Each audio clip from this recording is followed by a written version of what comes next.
राना साहब, जो इस्लामाबाद वाला फैक्टर है उस पर किस हद तक अमल दरामद हो सकता है? अच्छा, दो चीज़ें हैं। आपने ना एक चीज़ कह दी है मोहब्बत में ना कि लोग मियाँ साहब का इंतज़ार करते रह गए। ये भी तो हो सकता है कि मियाँ साहब लोगों का इंतज़ार करते रहे कि लोग पहुँचे और फिर मैं पहुँचूँ। दोनों चीज़ें रखें ना, ऐसे तो ना करें। दोनों फैक्टर रखें ना कि मियाँ साहब जो हैं वो इंतज़ार कर रहे हैं, क्योंकि बड़ी देर हो गई है ना, 4 साल हो गए हैं, लोगों से नहीं मिले। लंदन तो वही गया ना बेचारा जिसके पास टिकट थी, जिसके पास वीज़ा था, और आप जैसे मेरे जैसे लोग तो बेचारे नहीं जा सकते ना। तो ये भी हो सकता है कि मियाँ साहब इंतज़ार करें कि जब लोग वहाँ पे इतने पहुँच जाएं कि जिससे इज़्ज़त बच जाए, अपनी मंशा के मुताबिक मरी नहीं जा सकते। तो हाँ बिल्कुल इसी तरह, तो फिर हम वहाँ पे पहुँच जाएं। और जहाँ तक बात है तारीखी, जलसा तारीखी होगा, ये मैं आपको गारंटी से मैं जलसा तारीखी होगा। मैं आपसे ना सवाल करने लगा था, वो कहते हैं कि कभी भुलाया ना जाने वाला। हाँ ऐसा ही होगा जलसा यार, कभी नहीं। जब पीछे से पता लगेगा कि 8000 कुर्सी लगाई है, 4000 उठा ली है, तो जलसा तो तारीखी होगा। जब ये पता चलेगा कि साइडों पे कनाते लगा दिए, मैं आपको वक्त से पहले बता रहा हूँ, जलसा तो तारीखी होगा। जब आप शादरा के मकाम पर ये जलसा करते हैं जो टीवी पे नजर आ रहा है, जहां से आपने लोग, असल लोग तो आपने मकामी निकालने हैं जिन्होंने बैठना है, जो आपने बाइट से लाने हैं ना वो तो घूमने फिरने ये जो बसों में आ रहे हैं, आपका क्या ख्याल है? पेट्रोल महंगा है तो बस की हवा ना जल्दी है यार, आफरीन है।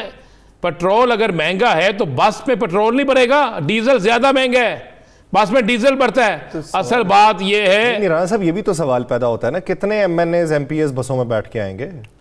एमपीएस एमएनएस तो नहीं बैठेंगे, वो बिठाएंगे अपने बेचारे उन वर्कर्स को, जिन वर्कर्स को हमेशा बिठाया जाता है। वर्कर ही बेचारा भूख से भी मरता है, वर्कर ही बेचारा इस पे होता है। तो ये होगा यासर साहब, मैं तो कह रहा हूँ कि अब भंडारी में से जो निकलना निकल आए यार। अगर मियाँ साहब का एक बड़े जलसा होना है तो हो जाए। अगर उस बड़े जलसे के बाद इस मुल्क की तकदीर बदलनी है तो फिर छोटे भाई ने तो 1.5 साल में नहीं बदली। 1.5 साल में उसके कितने टूर थे मियाँ साहब के पास, 1.5 साल में कितनी दफ़ा मियाँ साहब से मिले, 1.5 साल में कितनी गुफ्तगू मियाँ साहब से हुई, 1.5 साल में कौन कौन सी चीज़ें जो है वो मियाँ साहब के साथ नहीं की। आज का आपने, मुझे तो हैरत हो रही है ना, आज मरियम औरंगजेब साहब का बयान सुना आपने? कौन से वाला? पढ़े सही बयान। पीटीआई के दौर में सबसे महंगाई हुई, लाडला तो वो है जिसने मुल्क को तबाह कर दिया। अगला कर पूछे, मियाँ साहब को जेलों से भाग के नहीं गए। हाँ, नवाज शरीफ अदालतों और जेलों से भाग कर नहीं गए। तो मियाँ नवाज शरीफ साहब की वैसे मैराथन रेस पे भाग के गए हैं। यार अल्लाह की कसम, यार निकलने लगा। मुझे बताया रही, क्या वो मैराथन रेस में भाग के गए हैं? किससे भाग के गए हैं? किस पूरी कौम को पागल बनाती यार। मुझे तो ये हैरत होती है तर्जमानों पे। और खुदा का वास्ता है, लोगों को याद है, लोग नहीं भूले। सोशल मीडिया पे चलता है सारा कुछ, लोगों के पास एक एक रिकॉर्ड मौजूद है, टीवी पे रिकॉर्ड चलता है। भाई आप इलाज के लिए गए हैं, आप इजाजत 4 हफ्तों की लेकर गए हैं, आप तंदुरुस्त होने के बाद इटली गए हैं, आप तंदुरुस्त होने के बाद जनेवा गए हैं, आप तंदुरुस्त होने के बाद यूरोप की सैर की है, आपने तंदुरुस्त होने के बाद उम्रा किया है रमजान में, आपने तंदुरुस्त होने के बाद कई और जगहों पे गए हैं, आप वहीं पर सड़कों पे फिरते हुए टीवी पे देखे गए हैं, आप वहां पर कारोबार के लिए जाते हुए देखे गए हैं, आप मुख्तलिफ लोगों से मिलते हुए देखे गए हैं। तो फिर पाकिस्तान में सिर्फ आप नहीं देखेंगे, पाकिस्तान में शायद 21 को ये चांद नजर आ जाए। और तो मरियम औरंगजेब साहबा मैं कह रहा हूँ कमाल है यार, मैं कमाल कहता हूँ। अगर पाकिस्तान के अंदर झूठ का मुकाबला होना तो कई, बल्कि तकरीबन सियासी जमातों के तर्जमानों को ना काफ़ी अवार्ड मिले, काफ़ी अवार्ड मिले। कह रही है मियाँ साहब भाग के नहीं गए, वो मैराथन च गए ने। आप यासर बताएं ना जरा, किस में गए हैं? मुझे नहीं पता सर। तो फिर क्या लेने बाहर गए हैं? सर मैं 50,000 का मुकदमा नहीं भुगत सकता। मैंने तो पता ही नहीं।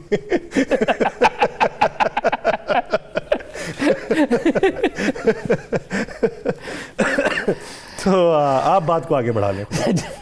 बात यह है कि जी मियाँ साहब बीमार थे, बाहर गए, अल्लाह ने सेहत कामला फरमा दी है, वापस आ रहे हैं। तो अगर वो जेलों से नहीं भागे तो नहीं, वो वापस आ रहे हैं, आप लाइन पे वो वापस पे आ रहे, तो आप उन्हें सीधा वापस आने दें। और अगर वो जेलों से नहीं भागे तो सीधा उन्हें जेल भेजें। उन्हें कहें जनाब जमानत कराने की कोई ज़रूरत नहीं है, सबसे पहले आप आइन और कानून के मुताबिक, अपने किए हुए वादे के मुताबिक सबसे पहले आप अपनी गिरफ्तारी पेश करें। अदालत आपको बाइज्जत बरी करती है, आप बाइज्जत बरी हो जाए। अदालत अगर आपको जेल के अंदर रखती है, आप जेल के अंदर जाएं। हम अदालती फैसला तो दे नहीं सकते, ये तो अदालत है। उसके बाद मामला ये इतना सादा अब नहीं होना, आप ज़हन में रखिएगा। आप एक सियासी जमात के लीडर की ज़मानत नहीं लेते, और अगर आप एक सियासी जमात के लीडर की ऐसे ज़मानत ले लेंगे तो फिर शोर मचेगा सोशल मीडिया पे, अवाम में। तो ये मियाँ साहब का आना और इतनी आसानी से सारा कुछ हो जाना, ये गुफ्तगू में बड़ा अच्छा लगता है।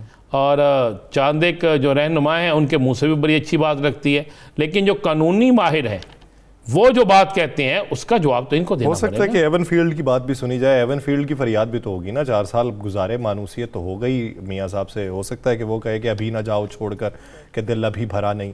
तो मियाँ साहब ने अगर उसकी 50,000 लग गया नाज़रीन थू मारा, प्रोग्राम का वक्त खत्म हुआ जाता है। मुझे और हाँ दीजिए इजाज़त, अपना बहुत सा ख्याल रखिएगा। अल्लाह ने के बाद।